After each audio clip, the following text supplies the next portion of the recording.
siempre tomamos, por supuesto, los recaudos, aunque tenemos igual las medidas correctas como para de distanciamiento, ¿no? Como para hacer las entrevistas, pero hoy va a estar con nosotros solamente el doctor Juan Carlos Cullerí. Estamos a una distancia de 2 metros prácticamente, con lo cual igual tenemos cubierto esta parte, ¿no? También de los cuidados sanitarios que hay que tener en estos tiempos de emergencia que estamos viviendo. No tengo, digamos, por qué estar aclarando que ya todos sabemos los cuidados que tenemos que tener con respecto a el tema de la pandemia. Claro está que este es un contexto de un estudio de televisión digital, tenemos todos los cuidados al respecto de esta cuestión, pero a veces para entender con claridad, siempre con distanciamiento, es necesario sacarse el barbijo, por lo menos en este contexto me estoy refiriendo. No estoy diciendo que se tome de ejemplo para afuera, porque este es un contexto muy, muy distinto en una entrevista de televisión digital, ¿no? Vamos a charlar con el doctor Juan Carlos Cullerí. Este es un tema que ya viene hace bastante tiempo, y está relacionado con la justicia federal, en el ámbito federal, y una fuerte denuncia, ¿no?, contra el fiscal, creo que es fiscal general en realidad, Carlos Schaffer, y el procurador general, Eduardo Casal. Esto es por la designación, ¿no? Esto tiene vieja data, de fiscales con los papeles un poco flojos, para decirlo de alguna manera, ¿no? Y reviste tal gravedad que en algunos casos, según la denuncia, y ahora nos va a poder ampliar el doctor Juan Carlos Cullerí, los mismos fueron desaprobados en los concursos judiciales. Entonces, uno en estas situaciones se plantea, ¿no?, uno desde ciudadano común, el de a pie, ¿en manos de quién estamos todos, ¿no?, con estos temas? Porque, digo, en la justicia federal, en la justicia provincial también, pero se tienen que tomar estos cuidados, tienen que respetarse, ¿no? Como hombres de derecho tienen que respetar la institucionalidad y las leyes. Pero vamos a charlar acerca de ello con el doctor Juan Carlos Cullerí. Le voy a preguntar también, ya que lo tengo presente también, uno de los temas más para finalizar, ¿no? Él es abogado defensor de Juan Carlos Rosales, uno de los temas también que más a fines del 2019 también tuvo una connotación pública, ¿no?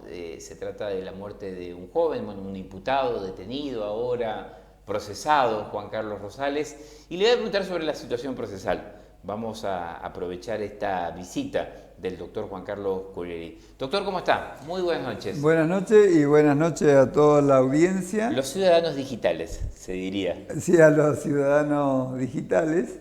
Muy buenas noches. Bueno, antes de entrar en la cuestión, ¿no?, en la cuestión por la cual ha sido invitado, ¿cómo lo trata toda esta cuestión de la pandemia? ¿Cómo lo tomó en su vida? Y bien, en realidad tranquilo y cumpliendo estrictamente con la cuarentena. Desde el primer momento yo cumplí fielmente con las restricciones, que no creo que sea un castigo hacia la libertad, sino es un premio para la salud. Entonces, comparto plenamente con las disposiciones que se tomaron en el momento, me parecieron excelentes.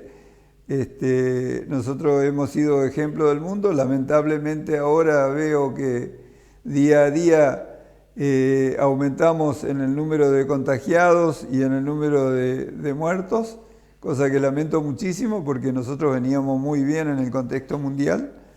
Pero bueno, seguiremos luchando para derrotar al virus. Doctor, ¿qué pasa con la justicia federal? Porque siempre es un tema latente. La justicia federal, si vos me permitís, sí, yo te hago una pequeña referencia histórica. Yo hace 42 años que estoy en Paso de los Libres, como abogado vine, y de esos 42 años siempre actué en la justicia federal, siempre trabajé en la justicia federal. En un principio, la justicia federal era una justicia, ellos decían, de élite. Ajá. Porque era una justicia, por así decirte, distinguida. Sí.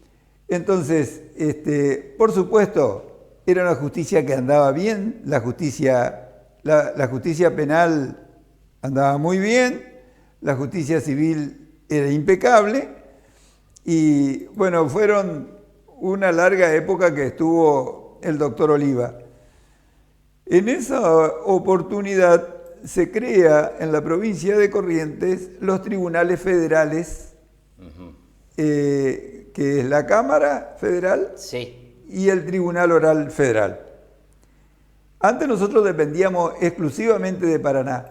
Cuando nosotros dependíamos de Paraná, Entre Ríos, había una cámara que hacía la superintendencia del juzgado. Sí.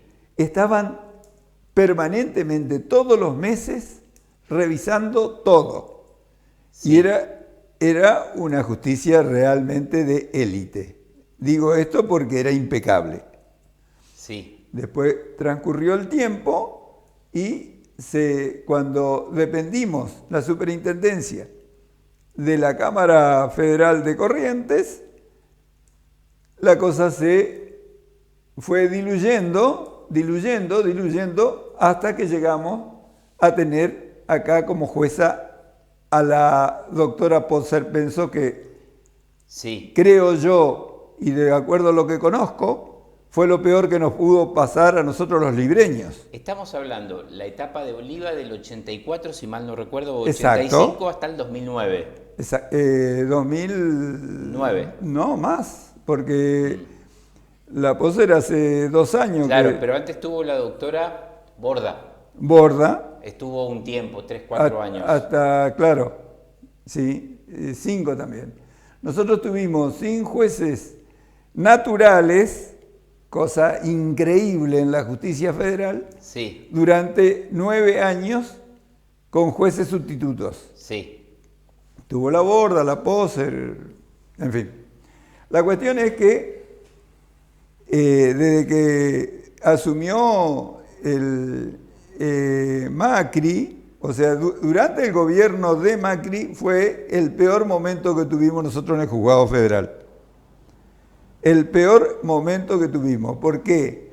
Porque también se nombraron fiscales a dedo, como el actual fiscal Martínez y la fiscal Benítez, que ellos desaprobaron el concurso. Sí. Estamos hablando fiscal de libres. De libres. De libres.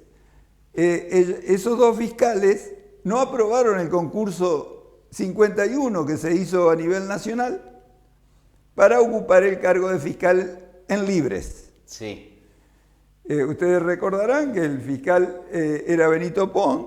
Sí. Y después por el sistema de las mega causas y todos los enriedos, eso que nunca va a llegar a nada, desde ya les aclaro, a todo lo que quieran escuchar, y yo con la experiencia de 42 años, eso nunca se va a llegar a dictar ninguna sentencia aclaratoria, porque las mega causas que es profeso creaban los fiscales truchos con la Poser no llegan a nada, porque eso atenta contra la posibilidad de acusar, atenta contra la posibilidad de defender y contra la posibilidad de juzgar. Entonces, esas mega causas que crearon eran exprofeso y era todo un empuje que venía desde Buenos Aires, vía Bullrich, la Carrió y todo ese tipo de cosas, porque ustedes acuérdense que nosotros podíamos ver a cada momento que la Poser viajaba a Buenos Aires, se entrevistaba con la Bullrich, se entrevistaba con... Y era todo un ruido muchísimo más allá. Ustedes que también nacieron y se criaron en Paso de los Libres, saben qué es Paso de los Libres. Y de repente descubren que Paso de los Libres es la cuna de la mafia, de los todo era todo un ruido innecesario, ¿no? Entonces, yo quiero explicar esto porque a mí me moviliza, sin tener ningún motivo personal, la denuncia a los fiscales. Sí, después quiero volver, pero lo que quiero que termine usted su exposición, porque quiero volver sobre repreguntar algo que usted mencionó recién. Sí, bueno, un poco es, te hago una breve una reseña, una reseña histórica para ubicar a la gente por qué estamos acá y qué es lo que estamos hablando. Entonces, el problema acá es fundamentalmente la justicia federal. Y la justicia federal, así como está, solamente somos capaces de decir cómo son las cosas los que trabajan en la justicia. O sea, los abogados que andamos, los operadores de la justicia. Entonces, si me preguntaran a mí si es necesaria la reforma judicial, a mí no me cabe la menor duda, esto es un desastre. Ajá. A mí no me cabe ninguna duda de la reforma judicial. Sí. No sé si esta, no sé si así. Está bien. Pero seguro que esto es un desastre, no te quepa la menor duda. Acá es cualquier cosa. O sea, lamento decir yo que tenía vocación de abogado cuando era chico. Ah, cuando era chico. Claro. No, ahora estoy un poco decepcionado, pero de cualquier manera abrazo la profesión con muchísima pasión y los que me conocen saben. O sea, obviamente que me gusta Está bien. La profesión. Con respecto al tema de me quedó sí una repregunta, pero un poquito más adelante, porque quiero ir puntualmente a esta denuncia penal que tuvo el acompañamiento de varios abogados del foro local. Esta contra Schaffer y Eduardo Casal, que es el procurador general. Yo te explico primero. Nosotros, el día 19 de junio, entró una denuncia que nosotros hicimos a la Procuraduría General de la Nación, al fiscal Casal, Eduardo Casal. Entró por mesa de entrada el día 19 de junio. Este año. Haciéndole saber del concurso que habían salido mal tanto Martínez como Benítez y el posterior nombramiento de Schaffer para con ellos. Nosotros teníamos esperanza realmente de que Casal o la Fiscalía Nacional tome una inmediata reacción por ello.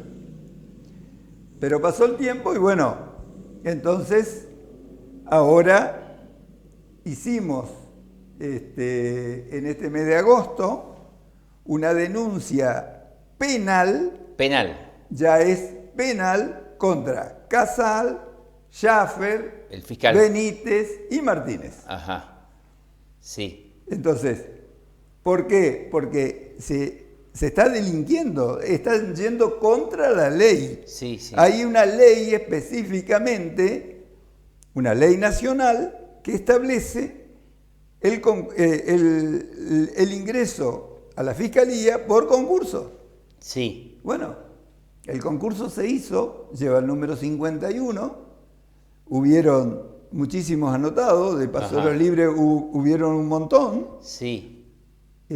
Hubo mucha gente que aprobó el concurso y, sin embargo, Martínez era copiloto, por decir un nombre de fantasía, de Schaffer, porque trabajaba en la Fiscalía, era empleado de la Fiscalía en Corrientes, del Tribunal Oral Federal, y entonces, cuando lo sacan a Benito Pont, lo manda Schaffer a Martínez. Pero Martínez no había aprobado el concurso. O sea, él rindió, pero no aprobó.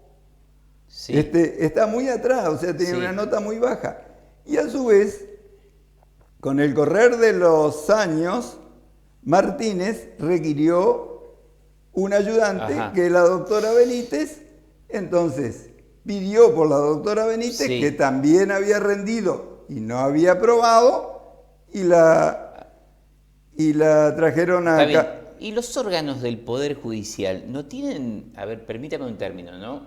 Mecanismos de autodefensa como para impedir esto? Y bueno, es la denuncia. Ajá. Lo que pasa es que ¿quién le pone el cascabel al gato? Bueno, esa es mi pregunta. Bueno, la respuesta te la digo rápidamente. Cuando nosotros hicimos la más mínima movida en la época Macri, hubieron 2 colegas que fueron procesados. Inmediatamente el doctor Dionisio Velasco Ajá. fue allanado, escuchado, esto. Y el doctor Jorge Barbosa, que es de Corrientes pero trabaja acá, también fue escuchado y procesado. Ahora, hasta hoy tienen el procesamiento. Para que ustedes se den cuenta de lo que significa la justicia federal. Y yo le digo ahora, jamás le van a condenar ni a Dionisio Velasco ni a Barbosa. O sea, es un desgaste jurisdiccional. Es esto para la gilada. Esto por la galería, como decía Ajá. antiguamente. Sí. Doctor, 2 cosas, permítame en cuanto a su introducción. Le quiero preguntar, ¿no? Porque si no queda en el aire. ¿Usted me da a entender, o usted es explícito en eso, a Benito Pon le hicieron una cama? Bueno, yo interpreto que no había motivos para Ajá. que a él lo removieran. No había absolutamente motivo. Puede ser, él era muy cuidadoso, pero puede ser que tenga aviso de cama. Ajá. Por su relación amistosa con Ricardo Aguirre y todo ese tipo de cosas, puede ser que por ahí a Aguirre lo siguieron durante muchísimo tiempo. Sí. Y puede ser que por ahí, yo no conozco las minucias, pero estoy seguro que Benito Pon siempre ha sido una víctima de este sistema perverso en la que caímos nosotros, Ajá. los judiciables nacionales. Yo no me voy a... está bien, me lo contestó. No voy a puntualizar el Sí. tema de los imputados de esta mega causa porque en realidad no tengo elementos. No he visto yo la causa para decir, no, es culpable o no es culpable. Es que es materialmente imposible, te estoy diciendo. Ajá. Es imposible juzgar, es imposible defender, es imposible acusar. Sí. Porque las megas causas Sí. son todas unidas, es una maraña. En esta habitación difícilmente Sí. por ahí puede Sí. entrar una causa, Está los bien. expedientes de una causa, imposible Está bien, leerlo. pero en algunos casos digo, ¿no? Usted dice, bueno, que la justicia, y puntualmente se refiere a estos casos, hizo como gala, ¿no?, de esa lucha contra las mafias en Paso de los Libres. Creo que fue así el término. Sí, mediáticamente. Mediáticamente. Bueno, Claro. ahora bien, también es cierto que existen en Paso de los Libres submundos también, ¿no? Gente que de la noche a la mañana, digamos, por ahí Ignacio, tiene un incremento en su patrimonio. Son cosillas, Sí, no son mafias. sí. Son avivadas por ahí, ventajas excesivas, qué sé yo, qué sé cuánto. Pero me va a decir, por ejemplo, Sí. para darte un ejemplo claro, Ricardo Aguirre. Sí, Desde que yo vine a este pueblo, él tenía Sí. una concesionaria y siempre tuvo muchísimos autos. Al extremo que tuvo una concesionaria Ford oficial Sí. en Concesión del Uruguay, que era un movimiento importantísimo, pero te estoy hablando de 20 años Sí. atrás. De repente descubren que aparentemente era como por decir, de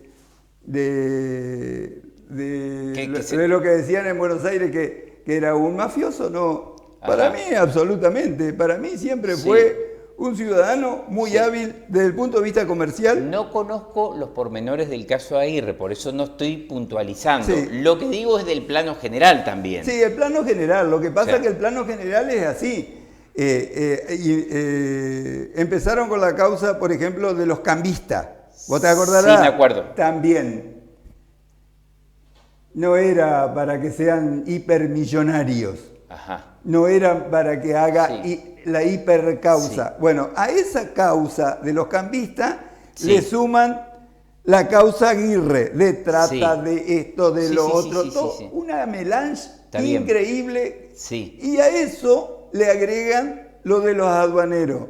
También de tráfico de divisa, Sí, esto, sí, lo sí, otro. sí. He visto el de José Longhi. José Longhi tiene son como 9 causas. Una cosa, enriquecimiento ilícito. Pero como si nosotros no conociéramos acá. O sea, me ¿Sería pareció como... motivo para que el tipo tenga que penar 2 años y pico Sí. de cárcel? Es una cosa ilógica. Es una injusticia total. Yo Digamos, no te la di- justicia lo puede investigar, No pero digo- sin que él pierda su libertad. Ignacio, yo no digo, claro, no, obviamente, eso de más está decir por la doctrina Irusun. Y te quería decir que puede ser que haya cosas. Sí. Obviamente hay cosas, pero no para armar este circo, para decirle al país que acá se manejan las grandes mafias. Es una mentira. Yo viví 40 años en Paso de los Libres. Es una mentira, Está es bien. falso, es completamente falso. Tengo el coraje de decirlo porque no le tengo más miedo a la justicia. Pero otra gente que lo dijo, tipo Dionisio Velasco me dijo. Dionisio, que pagó las consecuencias con el procesamiento hasta ahora. Y fíjate hasta dónde el escándalo que armaba todo tanto los fiscales como la Poser, que hasta el propio presidente de la Cámara le alcanzó la estocada porque no pensaba como ellos. A Luis González, presidente de la Cámara Federal Nacional, le indilgaron de que él comía asado con los imputados, Ajá. cuando en realidad él vino a dar una clase acá en la cuenca y su chofer lo lleva a comer un asado con un amigo que él ni conocía. Sí. Bueno, y en el interín le escuchan el teléfono y le hacen una escucha.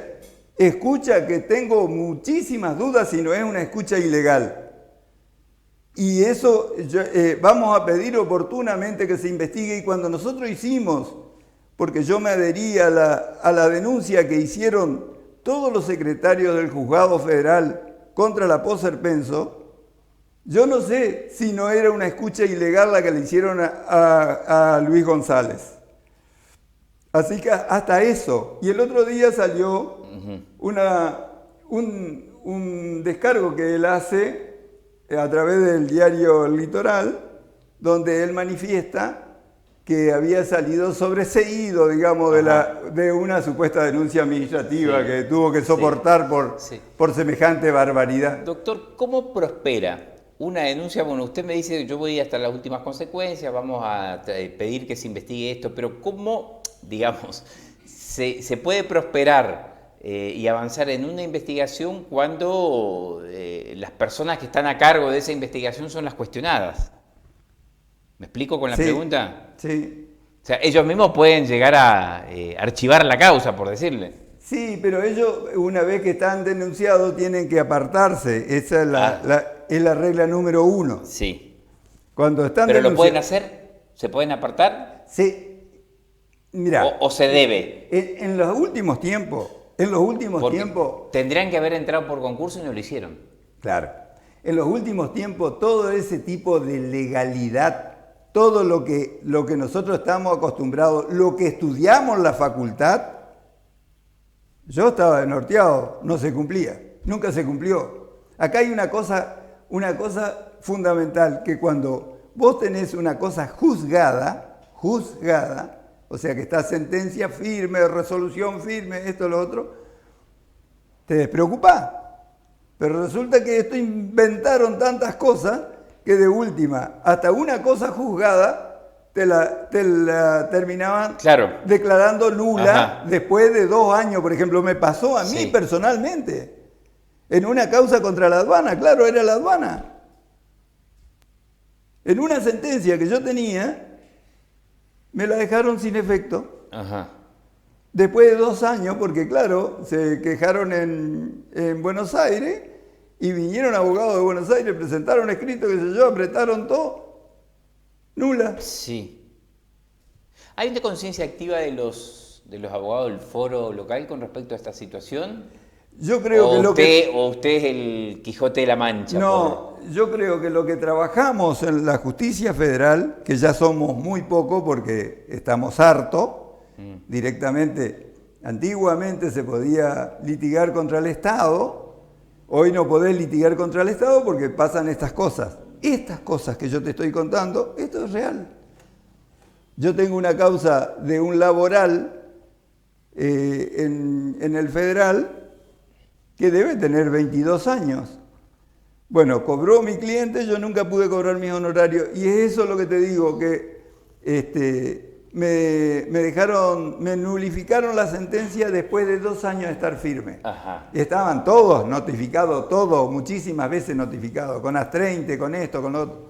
Sí. Todo, declaró nulo. Eso, declararon nulo todo con las presiones de Buenos Aires. O sea, si vos me preguntás si es lo que saben fehacientemente lo que pasa en la justicia federal, son los que trabajan en la justicia federal. Abogados, empleados, Está bien. secretarios, jueces. ¿Cambió algo desde su, digamos, punto de vista ahora con el doctor Fresneda, con el actual juez federal? Bueno, yo tengo la esperanza, ¿no? Yo tengo la esperanza. Después Fresneda asumió hace muy poco tiempo, Sí, y después vino la pandemia, entonces no pudimos ver desarrollar un montón de cosas, pero tengo la esperanza que se hagan las cosas conforme a la ley, que se hagan las cosas conforme a lo que nosotros estudiamos, porque si no me sacan de contexto. Sí, seguro. Fíjate vos, una cosa que tuvo un efecto nacional, que era la doctrina Irurzun, Sí. una locura. Sí. Por eso toda esta gente preso, toda esa cantidad de gente que amontonó la Poser Penso en las cárceles, porque tenía que tener gente presa para demostrar que acá son las mafias. Independientemente que a la gente le gusta ver preso. Martín Dubra era su cliente, ¿no? Sí. ¿O es actualmente? ¿Es su cliente? Sí. Él pudo lograr la libertad. No, No. él tiene la prisión domiciliaria. Él tiene la prisión domiciliaria. Sí. Independientemente de eso, hay un O sea, pacto. sigue ligada a la causa. Claro, claro. No, sigue preso. Sí. Sigue preso. Él tiene la libertad limitada. Te decía yo, es tal el desastre que significa todo esto, que hay un pacto internacional que se llama San José de Costa Rica, que a los 2 años, obviamente ellos tienen que darle la libertad si no se ha juzgado. Pero vos no podés mantener a un tipo 2 años preso en razón de que la causa es compleja o es una mega causa como esto que hicieron. O sea, esto hicieron todo mega causa, es imposible. O sea que tienen que estar todos presos. Y llegaron a los 2 años y por el Pacto de San José de Costa Rica, que está agregado a la Constitución, te tenían que dar la libertad. Sí. Doctor, a ver, ¿cómo es la cuestión con el fiscal y en este caso también con la doctora a la cual ustedes hacen la denuncia? ¿Ellos fueron desaprobados en los concursos judiciales? ¿Es así esto?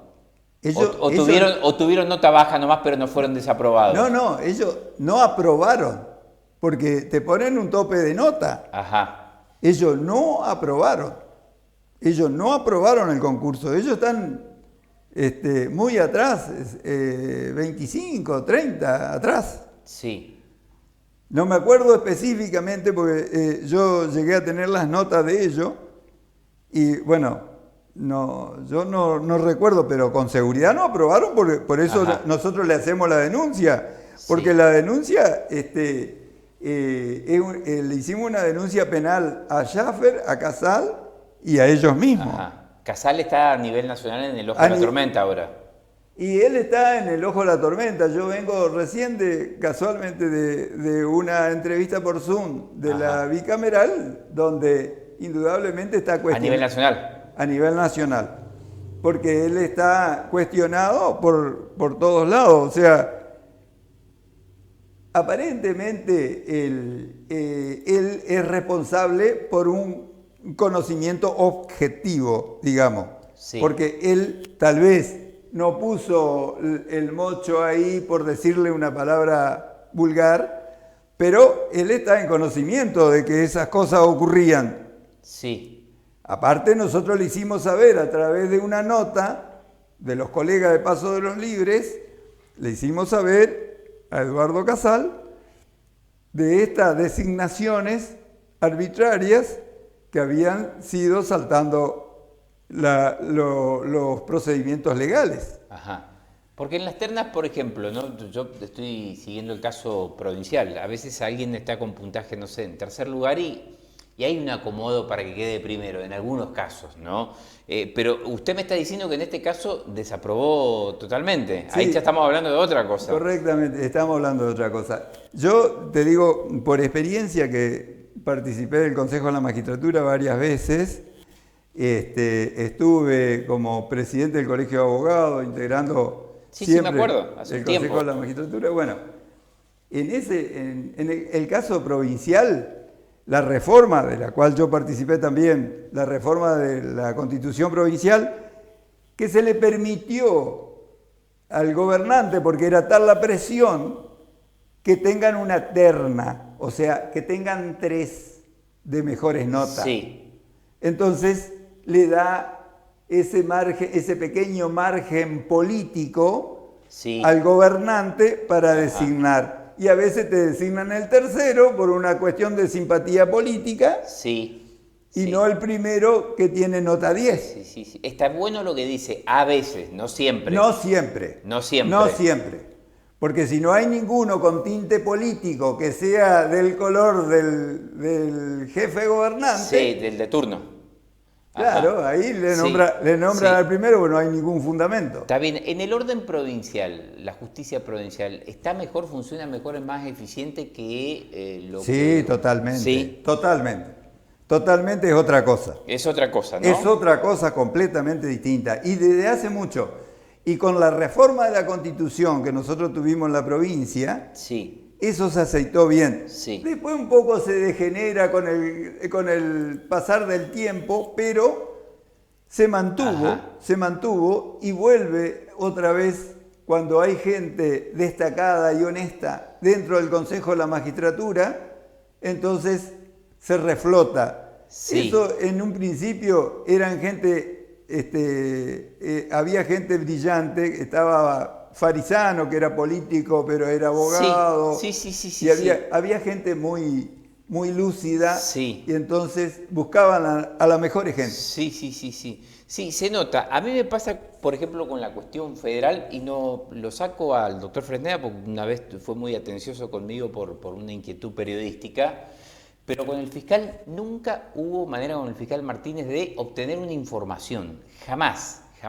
Y estamos hablando de que uno, obviamente yo no pretendo que un fiscal federal me muestre un expediente o me dé detalles de una causa, pero de información pública. Básicamente de dar a conocer algunas cuestiones. Por ejemplo, esta cuestión de la pandemia, ¿no? Y lo ocurrido aquí en una clínica y otras cuestiones, era importante que la gente, sin dar los nombres, conozca, sí, por ejemplo, nosotros tuvimos 60 casos aquí en Paso de los Libres. Sí. Y la única que podía actuar de oficio era la Fiscalía Federal. No hubo nunca manera de que pueda responder un email nuestro el fiscal federal para dar información sobre esto. O sea, en Paso de los Libres nunca pasó nada. Tuvimos una persona que murió, tuvimos 60 personas contagiadas. Yo creo que hay como una especie de desprotección. Es una cuestión de seguridad. Es una cuestión de seguridad simplemente, me parece. De seguridad en sí mismo. Ajá. De falta de confianza, de seguridad. Esta gente jamás nunca salió. Fíjate vos, yo personalmente, y lo aclaro acá, y le voy a aclarar a quien sea, a mí siempre me atendió deferencialmente tanto Martínez como Benítez. Ajá. Yo no tengo Sí. personalmente, Sí, sí, absolutamente nada. Sí, He tenido trato con ellos, sí, pero siempre fue correctísimo. sí, Pero a mí me parece que el tema de no dar una posibilidad de una información pública es una sí. cuestión de seguridad. O sea, se sienten inseguros, Claro. se siente como que tienen miedo Sí, de una cosa a la otra. claro. ¿Por qué va a tener miedo? No, Si pero por eso. no tienen por qué Sí, tener sí, sí, miedo. sí, sí. Sin embargo, ese tipo de cuidado y ese tipo que se escondieron, vinieron y se escondieron Sí, dentro del cargo, sí, era también sí. porque está mal la cosa, no estaban, no Ajá. eran los que ganaron el concurso para llegar a ese Está bien, puesto. está bien. Bueno, esa cuestión no ocurre, por ejemplo, con la esfera provincial. A No, mí no me ocurre. O absolutamente. sea, el trato periodístico es otro. Y uno, desde el punto de vista periodístico, sabe cuáles son los límites. Si una causa está en secreto de sumario, no se puede saber más de eso. Sí, sí, por supuesto. Pero parece una especie de nicho, una especie de cofradía lo del juzgado. Sí, ¿No? mira, cambió mucho la justicia de un tiempo a esta parte. Nosotros hablamos mucho de secreto sumario, qué sé yo. Sí, No existiría más el Sí. secreto sumario, prácticamente está. y la información como va hoy, como circula, hoy es impresionante. Pero el secreto sumario es casi una utopía, es una. Claro, siempre trasciende. Sí. Hoy todo trasciende, absolutamente todo. Y sí, se investiga todo a través Sí. de las técnicas informáticas. Sí, doctor, la última con respecto a esto, porque le quiero hacer otra pregunta de carácter judicial, pero en el ámbito más creo que ya está en el Tribunal Oral y Penal. ¿Van a ir hasta las últimas consecuencias con esto? ¿Con esta denuncia? Sí, por supuesto. No, por supuesto. Yo estoy encendido porque creo que encontré acompañamiento en la gente y yo quiero realmente que tener una justicia más limpia, más clara, más eficiente. Es eso. Yo no tengo ninguna cuestión personal. A mí no me interesa ninguna cosa en especial de esto. Simplemente que se cumpla con la ley. Porque acá en Libre hubieron mucha gente, y de mi estudio hubieron gente que rindieron y aprobaron, y de repente fueron burladas Claro. con el dedo para que sea fulano y sultano. ¿Por qué? ¿Por qué si no hicieron mérito para estar en el lugar que están? Sí. ¿Y para qué se hizo la ley? ¿Para que nosotros no nos burlemos de ella?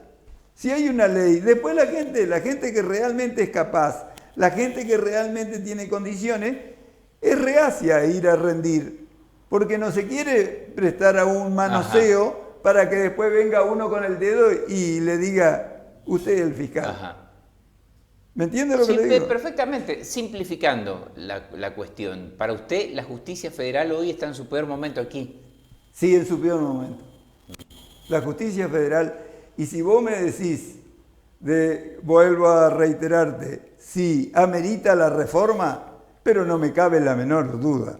No sé si esta reforma, pero Ajá. trabajemos Sí, habilitar el debate ya es importante. Y sí, pero urge reformar la justicia federal.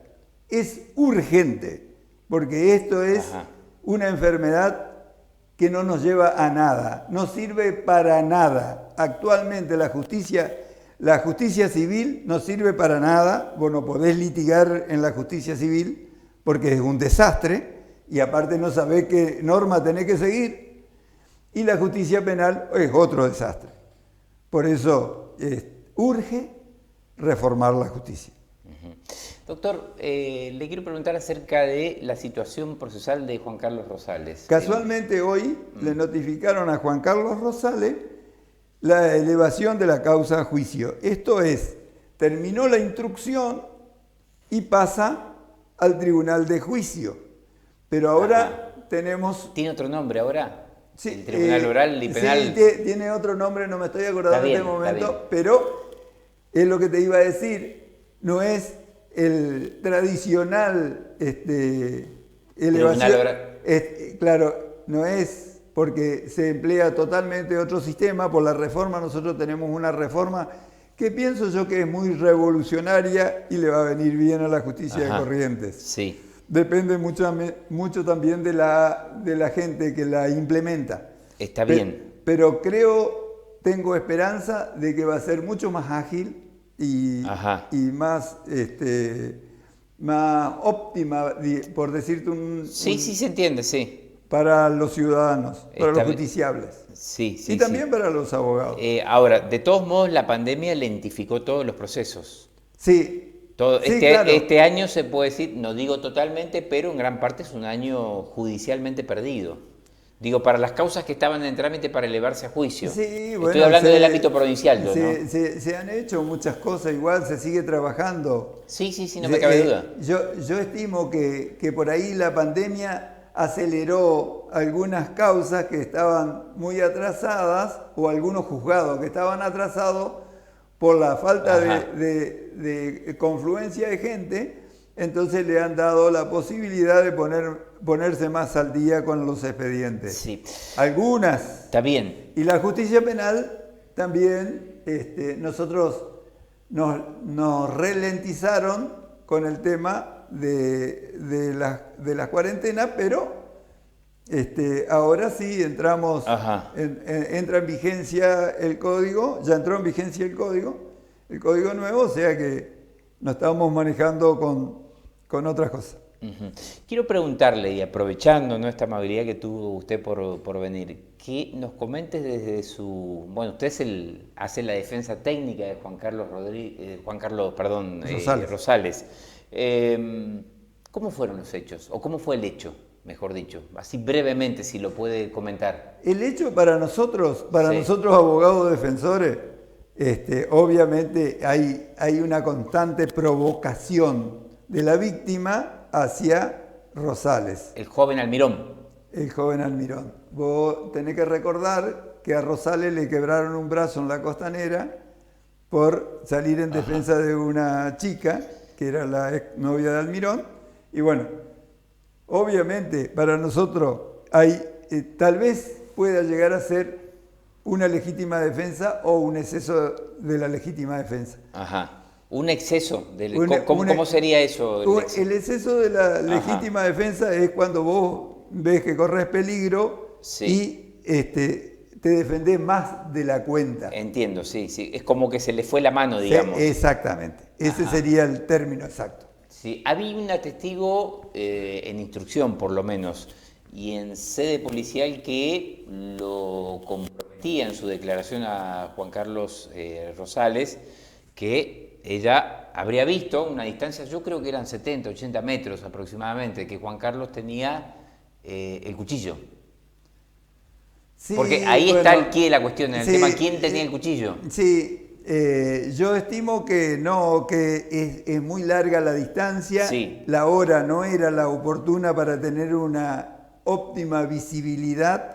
Y las distancias muy lejos, un cuchillo así, vos no podés ver de 100 metros, 70 metros, 80 metros. Sí, el horario no sé, doctor, tal vez coincido con el tema de 70, 80 metros, sí, como para tener una precisión no es fácil. Ahora, el horario habrá sido 6 de la mañana en el mes de diciembre, creo que fue el hecho de Rosales. Sí, verano. Es bastante clarito ya, 6 y media de la mañana. Sí, está amaneciendo, viste que en el amanecer generalmente siempre no es como si fuera un mediodía o las 10 de la mañana. No, seguro.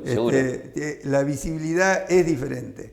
Entonces, yo estimo que la testigo pudo haber visto efectivamente el cuchillo, pero no puede haber visto de dónde salió el cuchillo. Sí, el cuchillo no apareció nunca. El cuchillo fue y vino. No, aparentemente había quedado tirado en el suelo. Pero no apareció. No. En el lugar del hecho no apareció el cuchillo. No.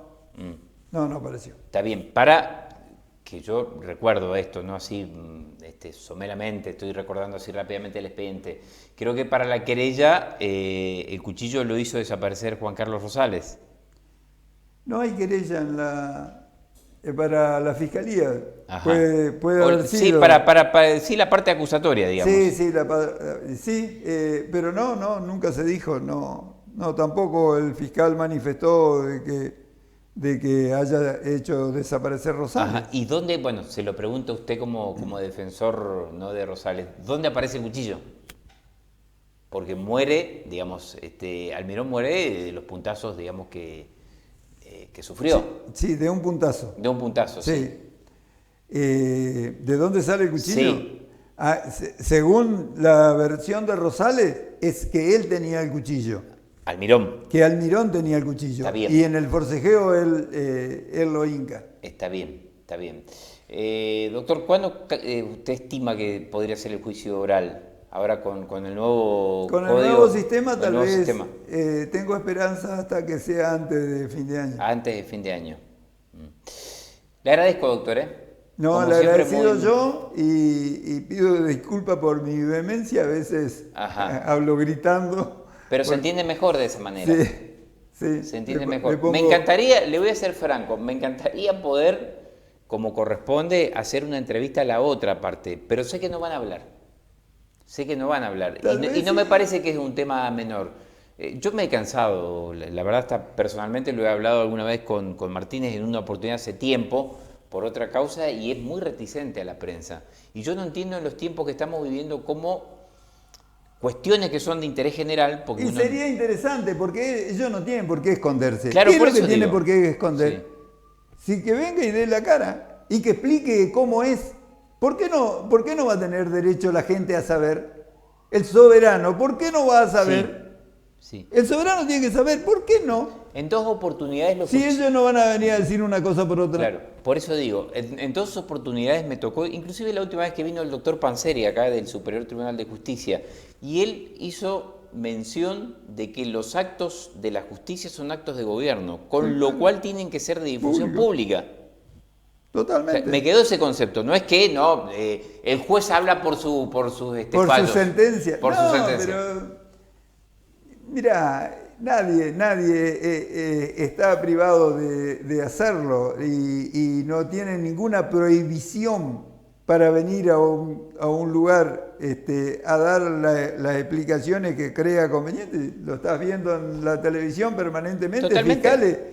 Fíjate el fiscal Delgado, yo a cada rato lo veo dando explicaciones de todo tipo, pero es un tipo que tiene la seguridad total. Sí. Entonces él explica cómo funciona la justicia y da la... A ver, para darle un caso, digamos, que fue, digamos, que había sacudido la opinión pública, la muerte de Nisman, la fiscal Fein. Sí. Daba las entrevistas. Y permanentemente ella estaba dando explicaciones cómo era la prensa, a todos los canales. Sí, no había nada que ocultar en Pero eso. ¿Y qué iba a ocultar? Al contrario, la gente quería saber. Claro. Gracias, doctor Cureri. Bueno, gracias a vos y gracias a la ciudadanos digitales. A los ciudadanos digitales que nos aguantaron. Gracias. Listo. Gente, nos volvemos a reencontrar la próxima semana en esto que es Ayer y Hoy. Que tengan buena semana. Dice lo siguiente, te voy a leer por público.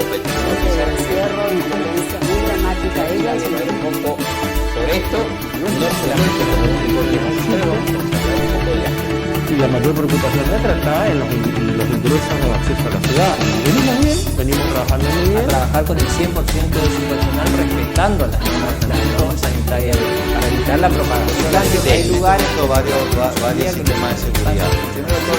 Las necesidades de la gente, nosotros si bien